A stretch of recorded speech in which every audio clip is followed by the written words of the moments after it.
A gente vai entrevistar agora, com muita satisfação, o deputado federal Kim Kataguiri, que está ao vivo conosco. Deputado, bom dia. Primeiramente, desculpa aqui o atraso. Parabéns pelo trabalho. Obrigado pela disponibilidade. Eu queria perguntar, já começando a entrevista, sobre o Mendonça, à frente da relatoria do caso Banco Master. O que você acha disso, deputado? Mais uma vez, obrigado. Bom dia.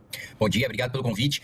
Primeiro, falar do ponto positivo, né? O ponto positivo é que acho que é a primeira vez que eu vejo o Supremo, pelo menos fingindo que tem vergonha na cara, né? Porque antes era tudo descarado, né? Olha, sabemos que tem suspeita, sabemos que tem ministro envolvido, mas a gente vai deixar o mesmo ministro até o final e não interessa, né? Então, pelo menos o constrangimento do Toffoli estar tão diretamente envolvido fez com que houvesse pressão para que a Suprema Corte tirasse a relatoria dele, né? Acho que o ponto positivo é mostrar, olha, os ministros, né, são... o constrangimento da opinião popular tem peso, né? Em qualquer país sério, qualquer país civilizado, né, o país estaria absolutamente parado, né, enquanto os envolvidos no caso do Banco Master não fossem presos. O ponto negativo é que, como se tratou de um acordão ali entre todos os ministros do Supremo, e há ministros do Supremo envolvidos, a gente tem notícia de dois, pelo menos, né, do Toffoli e do caso do Alexandre de Moraes com a sua mulher, isso deixa a gente cético sobre mudança nos rumos da investigação. A Polícia Federal claramente sabe que o Supremo não quer julgar, o Supremo não quer prender, que a Procuradoria-Geral da República não quer denunciar, então ela está vazando elementos da operação, né, como o próprio caso do resort do Toffoli, contando com a pressão popular para fazer a mesma coisa da época da Lava Jato. Na época da Lava Jato também, o Supremo não queria julgar ninguém, o PGR não queria denunciar ninguém, foi por pressão popular que eles se viram pressionados, né? Manifestações gigantescas na Praça dos Três Poderes, na Avenida Paulista, em todo o Brasil, que eles se viram obrigados, mesmo o Congresso Nacional se viu obrigado a agir ali na época do impeachment, quando ninguém queria mover uma palha. Então, não vai ter mudança de rumos, não vai ter mudança na investigação, se não tiver grande pressão popular, e infelizmente eu não tô vendo isso acontecer por enquanto. E essa manifestação que eu acabei de comentar, essa última também, essa caminhada, essas manifestações aí encabeçadas pelo deputado Nicolas Ferreira, eu comentei há pouco, eu acho muito genérica essas pautas, a gente não tem especificamente uma agenda formada de reivindicação. O que você acha disso, deputado Kataguiri? Eu concordo com você, né? Eu lembro até que na época do impeachment, boa parte da imprensa tentava retratar, principalmente a primeira manifestação ali, dia 15 de março de 2015, como manifestações contra a corrupção. Quando era manifestação pelo impeachment, não era genericamente contra a corrupção, mesmo porque a manifestação contra a corrupção é a mesma coisa que uma manifestação pela paz mundial, né? Quem que é a favor da corrupção? Nem o Renan Calheiros vai falar que ele é a favor da corrupção. Então, manifestação genérica não adianta de nada, né? A gente vê que tanto o Nicolas, né? O Nicolas, ele ainda disfarça bem melhor, né?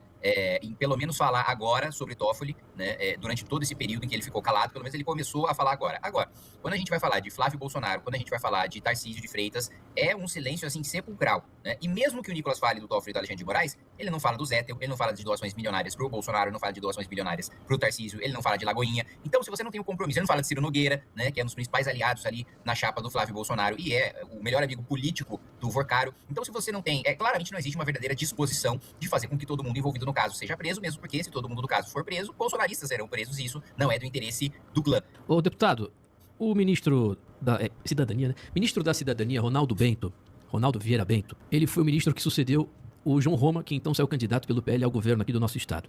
Esse mesmo ministro, Ronaldo Bento Vieira, é um dos diretores do Banco Voiter, o Banco Pleno, que é de propriedade do Augusto Lima, também está sendo investigado pela Polícia Federal. O que você acha do silêncio de grande parte, até da mídia, que ninguém fala isso, com exceção de nós aqui da Rádio Brado? Você acha que isso... O que você acha do silêncio? E a segunda pergunta, você acha que isso deve ser investigado? Porque você tem um sujeito que hoje dirige um banco sem nenhuma experiência no mercado financeiro e foi ministro da Cidadania. Tem outras denúncias também de alguns sites menores sobre o crédito sexta no Ministério da Cidadania, nessa época da gestão Bolsonaro. Você acha que isso deveria ser investigado a fundo, deputado? Com certeza. Bom, houve uso, né, público ali do crédito sexta em programas sociais à época do governo Bolsonaro. Ninguém está falando na grande imprensa sobre Augusto Lima, sobre o negócio que houve à época de Jacques Wagner na Secretaria de Governo de Rui Costa. E a gente não pode se esquecer das 4 reuniões do Palácio do Planalto do Vorcaro, e uma só o Lula admite que foi com ele, e outras 3 dizem que foi com o Marcola. Marcola, para quem não sabe, é um assessor do Lula, mas é um assessor que não trata de assuntos políticos. Ele é um cara que fala de agenda, né? O Lula vai ter tal coisa, tal horário. Ele exerce uma função meramente burocrática ali, né? Não existe reunião com o Marcola, né, para falar sobre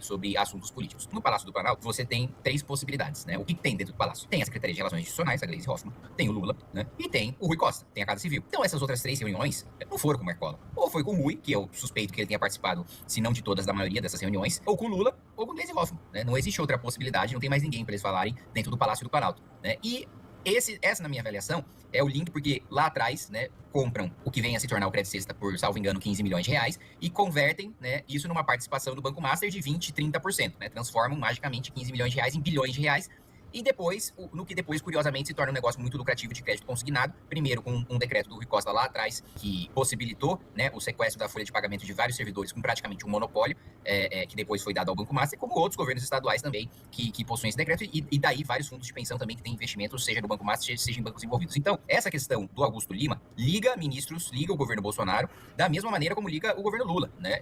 O Augusto Lima, ele é um nome que é a participação na sociedade do Banco Master, tanto de representantes do PT, do governo Lula, com a ciência do Lula, com a participação de Jacques Wagner, com a participação de Rui Costa, e também com a participação de, como você colocou, ex-ministros do governo Bolsonaro, e até onde eu tenho notícia, já antes, na gestão do próprio João Roma, você já tinha o uso do crédito extra para programas sociais do governo Bolsonaro. Esse é o principal elo político do Palácio do Planalto, e mais uma vez, é mais um assunto, é mais um braço que ninguém fala sobre. Pouquíssimas pessoas falam sobre, inclusive eu até questiono a imprensa local.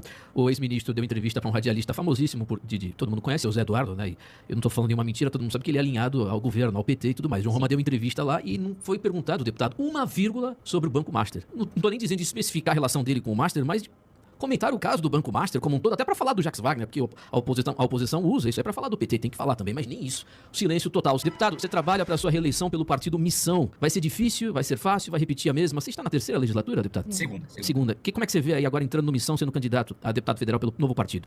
Eu ainda não defini, e eu tenho dito isso, que a gente vai definir se eu disputo a reeleição ou se eu disputo o governo do Estado de São Paulo em junho desse ano, né, quando a gente vai ter todas as definições pré-convenção, mas eu estou bastante otimista com essa eleição por partido Missão de maneira geral, né? Acho que o Renan vai ter um desempenho surpreendente. Acho que a escolha do Flávio Bolsonaro no campo bolsonarista foi o pior possível para o campo bolsonarista e o melhor possível para o PT, o que vai levar também, e eu acho que esse é o nosso principal argumento na eleição, entregar a direita para o Flávio Bolsonaro é entregar a reeleição do Lula. A gente só tem alguma esperança de derrotar o Lula se no segundo turno o candidato da direita não for o Flávio Bolsonaro. Se for o Flávio Bolsonaro, esquece, ele vai ser moído, ele vai ser trucidado, né? Não tem ninguém que esteja mais interessado na candidatura do Flávio, e assim, isso eu convivo todos os dias com petistas bolsonaristas do Centrão, e a esquerda comemora a candidatura do Flávio Bolsonaro e os bolsonaristas lamentam nos bastidores. É que ninguém tem coragem de falar, porque... Deputado, desculpa te interromper, eu falei há pouco, não sei se você ouviu, o Lula não diz nada sobre o Flávio. Impressionante. Claro.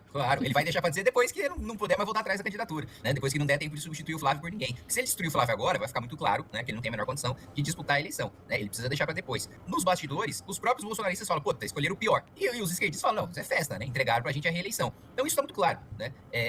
Nem a esquerda fala isso publicamente porque não interessa, só vai interessar depois que acontecerem as convenções. E os bolsonaristas nunca vão admitir o que eles admitem nos bastidores, porque, né, eles têm esse servilismo, né, ao Bolsonaro, que qualquer pequena crítica que eles fazem, eles já têm medo de serem cancelados dentro do bolsonarismo e darem espaço na fila para outro bolsonarista do seu estado ganhar a vaga de deputado federal.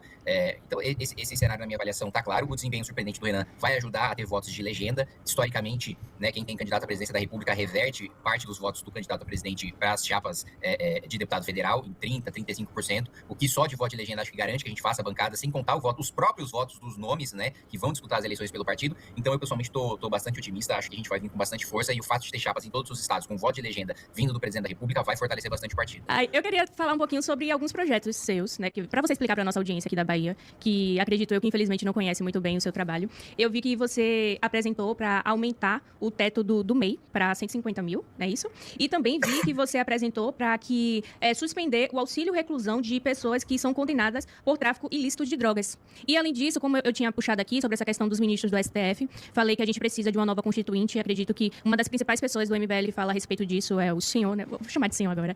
Então, seria bom se você pudesse explicar um pouquinho. Perfeito. Bom, a questão do MEI é muito simples, né? Nunca houve correção sequer pela inflação, o que corroeu, né? E limitou muito a possibilidade de pessoas ingressarem no MEI. E a gente sabe que o MEI, na realidade, hoje, ele em sua grande maioria, é uma substituição, né, da CLT. A CLT fracassou, né? Não está compatível com o mercado de trabalho, e isso faz com que a maior parte dos prestadores de serviços sejam contratados via PJ, até porque eles próprios querem pagar menos sobre a sua própria folha, e por isso escolhem ser MEIs, né? Então, é uma correção pela inflação, porque você teve uma corrosão do poder de compra, e essa corrosão não foi correspondida ali pelo teto de faturamento do MEI. Outro ponto sobre auxílio reclusão, na realidade, assim, eu apresentei ainda na primeira legislatura o fim do auxílio reclusão, né? Mas, como a maior parte dos meus colegas são frouxos e não tem coragem de votar, né, um projeto que acaba com o auxílio reclusão, eu apresentei um modulado agora, né? Que são para casos específicos, que precisa de determinados requisitos, para ver se a gente consegue alguma chance de fazer esse projeto andar nesse ponto, principalmente em relação a tráfico de drogas, né? E sobre o Supremo, que é uma das questões mais importantes, né? Isso é uma coisa que eu defendo há muito tempo, que a gente tire o Supremo Tribunal Federal do Poder Judiciário. Que o Supremo Tribunal Federal não tenha poder de julgar casos concretos, que ele não seja instância recursal, que o Supremo julgue apenas leis. Porque isso já restringiria, assim, 80% do poder de abuso do Supremo. Porque se ele não julga ninguém, ele já não tem poder de perseguir ninguém. Se ele é uma corte constitucional autônoma, ele vai cumprir o seu papel de proteger a Constituição. E aí, a última instância, a gente pode, seja ter uma corte de cassação, como a gente tem na França, seja deixar para o próprio STJ. O fato é que a gente precisa ter essa separação, porque o Brasil é o único país, e isso dá muitos poderes para o Supremo, que concentra dois tipos de controle de constitucionalidade no Supremo. O Supremo pode, como, né, do direito anglo-saxão, como nos Estados Unidos, no common law, como também acontece no Japão, como também acontece na Inglaterra, pegar a partir de um caso concreto, né, ele julga uma lei, né? Então, um caso recente absurdo que tenho visto pouca repercussão, o Supremo tá discutindo a descriminalização do porte de cocaína, né? Esse é um caso concreto, esse é um recurso da Defensoria em que o Supremo vai estabelecer que é inconstitucional você criminalizar porte de cocaína para uso pessoal, né? Que é uma decisão bizarra, né? Não tem nenhuma inconstitucionalidade você criminalizar isso, pelo contrário. Você vai ver as discussões na Constituinte de 88, todo Constituinte não existia nenhum que tivesse dito que estava colocando um texto na Constituição para permitir porte de droga. O contrário, todos, unanimemente, da esquerda e da direita, defendiam que tivesse esse endurecimento, né? Então, eles podem, né, declarar uma lei inconstitucional ali, e também com um caso com efeito contra todos, erga omnes, né, ali, o Poder Judiciário fica vinculado, toda a administração pública fica vinculada, obrigada a cumprir aquela decisão, a partir de um caso concreto, que esse é o modelo, principalmente norte-americano, né. O outro modelo, que é o modelo do direito alemão, que é o controle por meio de uma provocação direta para o Supremo, né, que é o que mais acontece, principalmente por parte do PSOL e da rede, né. Eles perdem no Congresso Nacional, eles acionam diretamente o Supremo sem precisar de um caso concreto, o Supremo julga a lei em abstrato. Não existe nenhum outro país que o Supremo concentre os dois poderes de julgar a constitucionalidade, tanto com um caso concreto, tanto com um caso abstrato. Então, quando eu falo de tirar o Supremo do Judiciário, alguns ministros podem me acusar de ser um golpista autoritário, né, que quer fechar o Supremo, mas eles teriam dificuldades de argumentar, porque esse é um modelo que funciona em praticamente toda a Europa, né, e eu não imagino que todos os países europeus sejam autoritários e que o Brasil seja uma democracia superior a todos os países da Europa. Então, essa é uma discussão que, com certeza, eu traria numa Assembleia Nacional Constituinte e que colocaria um freio em boa parte do poder de abuso que o Supremo tem hoje. Deputado, vocês voltaram do recesso, se não me engano, semana passada, né, o recesso parlamentar. Como é que estão nos bastidores? Eu não sei o que você ouve a respeito do candidato do partido à missão, Renan Santos. Eu tenho ouvido aqui nos bastidores da Bahia, na classe política, muitas pessoas já me disseram que ele vai passar todos os outros candidatos aí, como Caiado, Ratinho Júnior, e a gente que não é da torcida, gente da política que claramente afirma que o Renan tem um discurso disruptivo, ele é desprendido e é o único candidato que está fazendo discurso de direita. Até o Flávio Bolsonaro está querendo aparecer como um moderado e o Renan crescerá muito por causa disso. O que você acha? O que você tem ouvido da performance do Renan Santos como pré-candidato a presidente? Sobre superar ex-governadores, é a mesma coisa que eu escuto aqui, tanto de bolsonarista como de petista, como do centrão, né?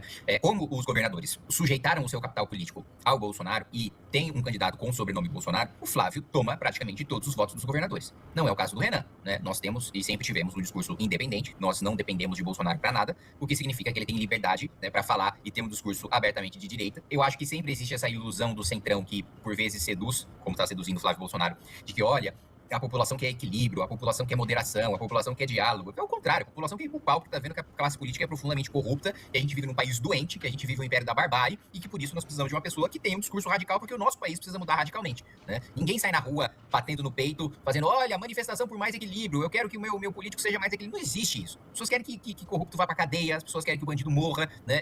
Não existe essa grande militância de centro, né, como eles fazem parecer. E o próprio Flávio, como você colocou, tentando parecer moderado, ele só mostra que é frouxo e burro, ele diz que voltou atrás, já defendeu pena de morte, não defende mais, já defendeu prisão perpétua, não defende mais, porque ele acha que, independentemente do crime, toda pessoa tem chance de ressocialização.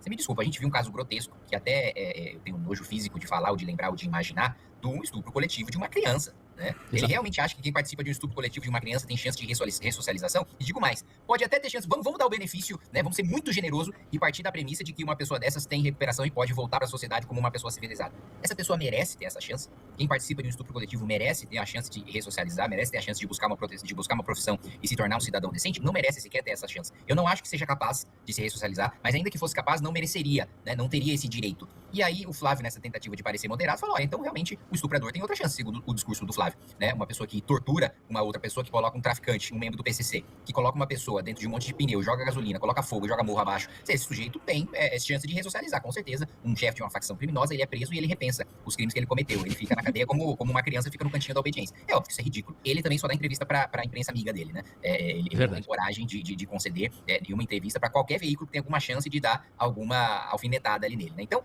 se alguém explorasse um mínimo, né, não tô nem falando com profundidade, mas assim, raspasse um pouquinho dessa superfície do Flávio, já mostraria o ridículo do discurso, como eu acabei de colocar para vocês. Então, voltando pro início, acho que o que eu escuto, sim, é de que o Renan vai ter um desempenho maior do que qualquer governador que dispute, porque todos os governadores fizeram seu capital político de refém do bolsonarismo, com exceção do Eduardo Leite, mas o Eduardo Leite não fez o seu capital político de refém do bolsonarismo, mas também não tem capital político nenhum, porque ele tem o voto da direita, ele não tem o voto da esquerda, ele conseguiu desagradar todo mundo, né? Então, assim, nossa política é uma grande desgraça. Mas voltando para sua pergunta inicial, eu escuto a mesma coisa, de que ele tem um discurso que reverbera, que é disruptivo, que tem grande chance de crescimento e de que o desempenho dele com certeza vai ser maior do que qualquer ex-governador. Perfeito, são 9h10.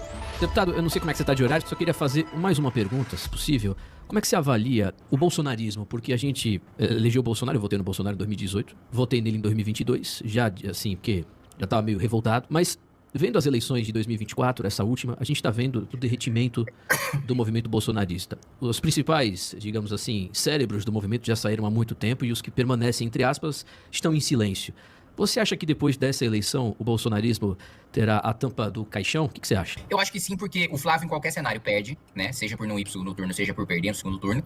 E com o Flávio perdendo, eu não vejo ninguém com o sobrenome Bolsonaro sequer conseguindo legenda com algum partido para disputar eleições presidenciais. Tanto que, por que o Bolsonaro escolheu o Flávio Bolsonaro, ainda que seja para perder, ainda que seja o pior nome dentro do bolsonarismo menos viável? Porque ele sabe que se ele desse uma benção pro Tarcísio, se ele desse a benção pro Caiado, se ele desse a benção pro Ratinho, no outro dia, na eleição, Bolsonaro seria um não assunto.